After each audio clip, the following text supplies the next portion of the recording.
All right, welcome to a special edition of the No Rules podcast. I'm Aaron Hilton, and right now I am sitting with the two Gradys, the two G's. We got a G squared times 2 over here, Greg Grady Sr. to my far right, and his son Greg Grady Jr. here in the middle. Greg Sr., he played high school basketball in Brooklyn, New York. He was All-Metro. He was an All-American, went on to Florida State to play, where he was the first freshman ever to start varsity. So that's big-time stuff for a man going from New York down south. I'm sure, you know, that New York pride was what got him into that starting lineup. And then he took his talents overseas to France, where he played for 5 years professionally, and then coincidentally took his career to an end overseas and went back to the States to be a father to this little guy over here, and got Grady through high school, where he won 3 out of 4 state championships. I know your junior year hurt you there, Grady, but I think 3 rings is fine. Yeah, that should work out. We can't all be Belichick, Yeah, bro. You know, so Grady winning 3 out of 4 state championships down there in Florida at FAMU High, and took his talents to Western Kentucky and then on again to Texas Southern. But so Greg's, I have you guys on obviously to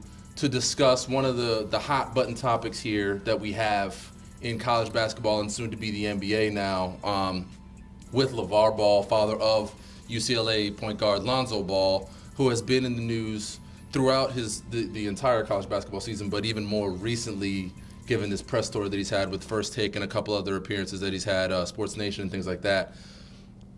Just Greg Sr., from a father's perspective, we hear a lot of flack about the way that Lonzo raises his sons and the way that he voices himself to the media when talking about his sons. As a black father who raised a wonderful young son in the basketball world yourself, what type of perspective do you have?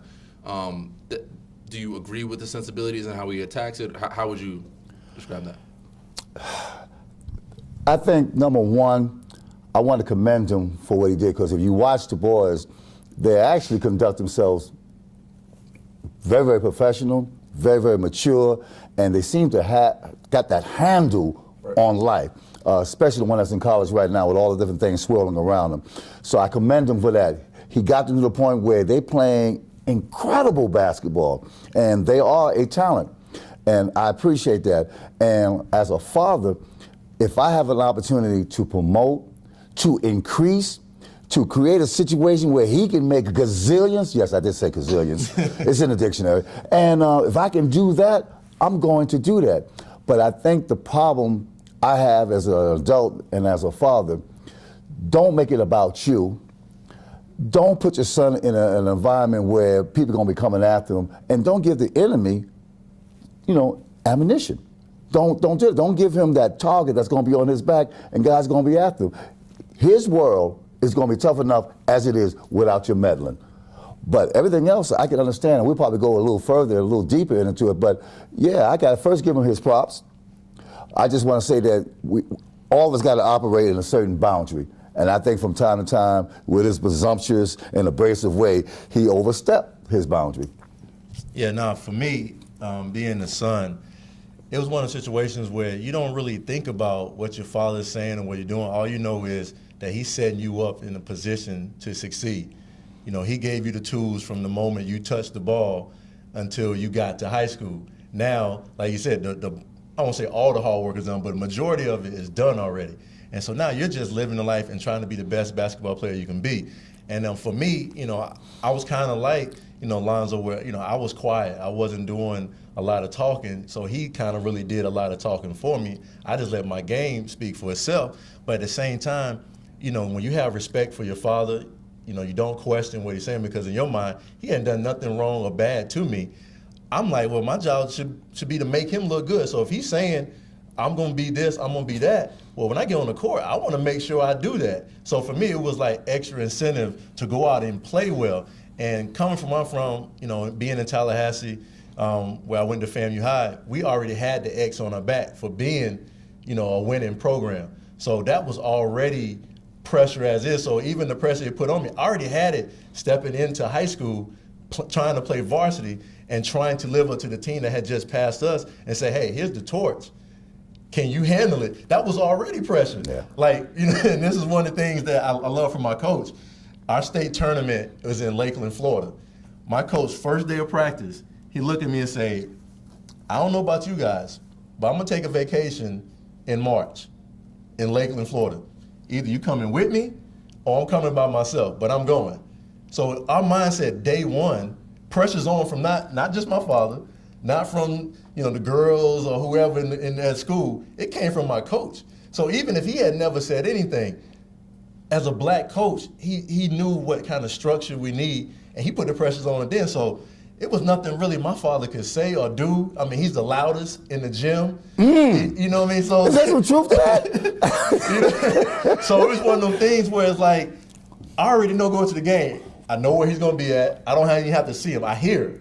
Everybody say, oh, there your dad. So what you want to do? You want to start putting on the show. I want to try to dunk on somebody so I can hear him scream. So now everybody say, oh, well, he did say that, whatever. So it was nothing bad to me. And that's probably the way Lonzo's looking at it right now. It's like, dad going to be dad. I'm going to go out here and just ball and go home and do what I need to do. And let me jump in real quick and say this, too. If you notice, the young man doesn't, on camera, I don't know what he does, behind camera, right. But you've noticed on camera, anytime he's in the media, he never says, Dad is saying too much. Never. He gives his dad the ultimate support. And actually, that's the same thing Dad is trying to do. He's reciprocating that respect and all that kind of stuff. So he, again, as a black man, he's doing an excellent job of raising his kid. And he's creating the best world that he possibly can for them. And I like that. And sometimes society frowns when a strong black man is confident in who he is and who his family is, and they have a little problem with that. And then he comes off like, yeah, my son is this and he's that. I have no problem with that. And we all come from certain neighborhoods. Yeah. And I know in my neighborhood, in my community, if you come approach me and talk about, yeah, man, I can kill you, my whole nature, my whole persona, it changes. I done went from 225 and I was skinny. I go to 300 pounds of pure mass Brooklyn muscle. Yeah. So I get it, but also I like what he said about the coach. He also created that atmosphere that's conducive for these guys to excel, and that's needed. But here again, black coach, by the way. Yeah. Right. Yep. We take care of each other. And yes, we are harder on our kids. Yes, we do have discipline. And because of that, our kids, generally speaking, don't go to jail. Right. They don't turn out to be the drug head. So when you look at Ball, think about those things too. Yeah. Did he go out of line every now and then? Was he out of bounds? Oh, most definitely. For sure. For sure. But and I like what you said, because he didn't, if you look at the children, to talk about him as a father, the biggest case that can be made for him being a good father is look at the children that he raised. And you might have whatever to say about what they do on the court, but that's where that ends. There's no scandal. No. He's not out in bars punching on women like all these other people. No. So that's right. I definitely agree with you, with you in that respect. You darn Skippy. And we talked a little bit about the coaches, and LeVar Ball there's a rumored story of him entering into his son's high school locker room and giving the team a speech unprecedented. We talked a little bit about it off camera, where he gave kind of an impromptu speech without the blessing of the coaches and things like that. With him doing things like that, when does it become a borderline annoyance, or when does the father start to overstep? And with you being a father and watching your son and dealing with the unique situation of him transferring from one D1 college to another one, when do you have to kind of bite your lip and kind of trust that your son is grown now to be able to make his own decisions, and when do you feel the need to step in? And then Grady, off of that, how do you feel about it? You really, if you're doing your job on a day-to-day basis, you're going to instill some things in your kid. Also, your lifestyle, the way you conduct yourself in the community is also going to be a prime example, your light, so to speak. And that's going to help guide your kid, consciously or unconsciously. He's going to say, no, Dad does this. Yeah, he carries himself a certain amount of respect, and I like how people respond to him and all that kind of stuff. But you really don't want to add no more additional problem to your kid. Now, just going into the locker room, I'm hoping that this is maybe happened once, you know what I mean? But I get the impression, and I'm only hypothetical, I don't know, I don't live with this guy, but he could have been doing a lot of other things. I hear how he's saying some things in the stand to contradict the coach. the coach is the coach. He says, we're going to run such and such play. We're going to run the G play. Notice I'm throwing the G's in there. And he's out there saying, no, I want the double G. But you're saying, as a coach, and let's be honest, you're going to cause a ripple, not only between the coach and his player, but his players. They're looking at you like, oh, maybe we should. So now you're causing a division. Now, I know when I was in the stand, I'm going to make it short, I was saying things just to encourage my round-head son. Because I was saying, crush him, Greg. Jay him up, and, little things like that. But those were... No idea, man. But compared to this guy, my things were subtle, appropriate, and even motivating, and to inspire him, let him know that I'm in there watching you. And that's really was my main premise. But to go in there and bust the locker room down and start saying, I want you to do this, or go to the hotel where they're about to have the game the next day and then say all these different things without the coach's permission, because the coach don't know what you're going to be talking about or what you might have said. It could be poison. So that's just a thought. The one thing about, I would say, having a parent, whether it be, father or mother, but obviously we talking about fathers that played the game and then played at a high level, that brings a different aspect to the game when you are coming in and your child is now playing for another coach. They have to come at me a different way, because they can't just say, oh, he's not playing for this, or we running this play for that. This man has seen it all, been there. So they got to understand his knowledge. They just can't say anything. And I think that's part of the problem with Lavar. Obviously, we know he didn't play, overseas or anything like that, but he's been around a lot of basketball, and he knows his son. He's coached him AAU. He's seen him obviously since birth, and he's saying, hey, no, y'all need to run the zone. Why are we not running the ISO? Melo is killing right now. Why are we trying to run this spread? Blah blah blah. And so he knows all this stuff, and when you already are boisterous, you're outgoing, it's so hard for some of our fathers to keep that in, knowing that he if he says this, he's going to overstep his boundary. But at the end of the day, when you know how your father is growing up, so you really kind of block that out in a sense.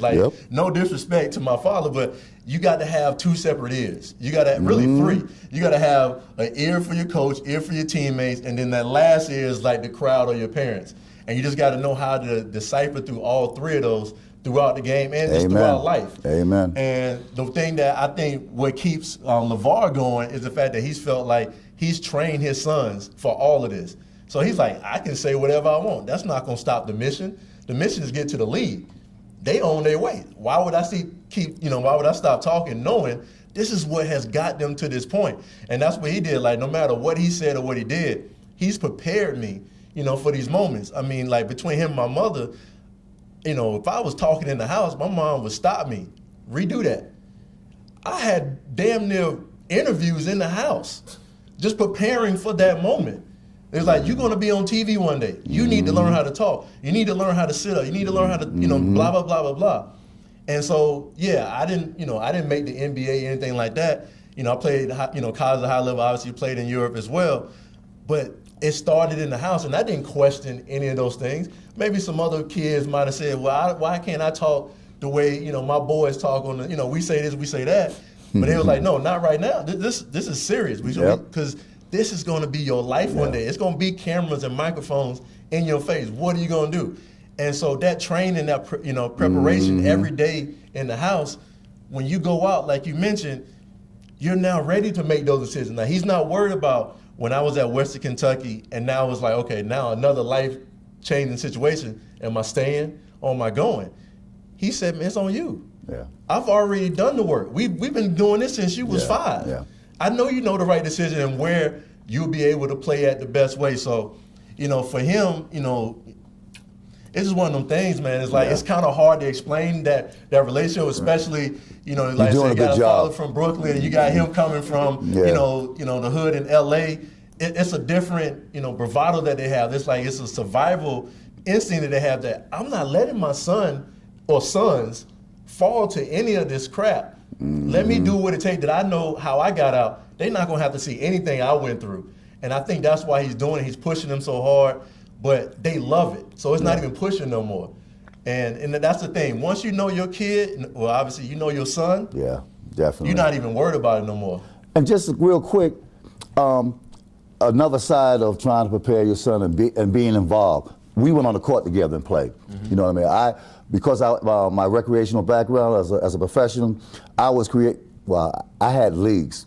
And you know I was manipulating things. I'm sorry to disappoint you guys out there, but I wanted my son to play on the best team. Yeah. We was having pickup games all over the place. We played AAU and we did this, that, and the other. And all that's part of preparation. And there was times when, am I right? I was coaching. Right.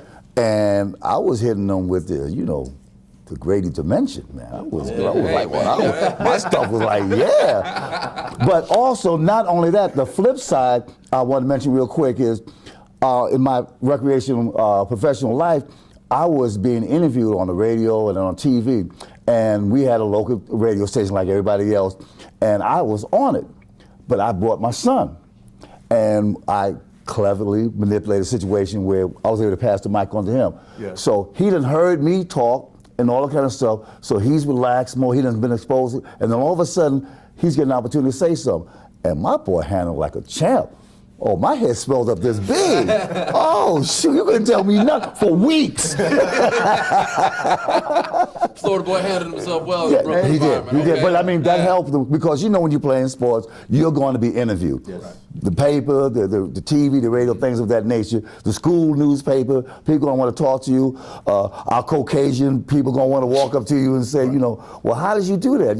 Well, I learned this move in the street and I decided to do the 360 with 4 people hanging on me, and I brought back like this because I remember what it looked like when Doctor was doing it, and my educational background, and all of a sudden they say, oh man, he's best thing since sliced bread. Yeah. And I didn't know how bad sliced bread was, but you was trying to a whole loaf and you was breaking it off. But anyway, you get the point. Yeah, no, I'm proud of him, by the way. And you got a lot to be proud of, man. I've played some rec ball with Grady, so I know. This ain't even I'm 22 and I couldn't keep up with him when I was 22, so I already know. I'm a little bit older than 22 now, but even when I was 22, I couldn't keep up. So trust me, I know for a fact that this guy's a problem. Yeah, he's a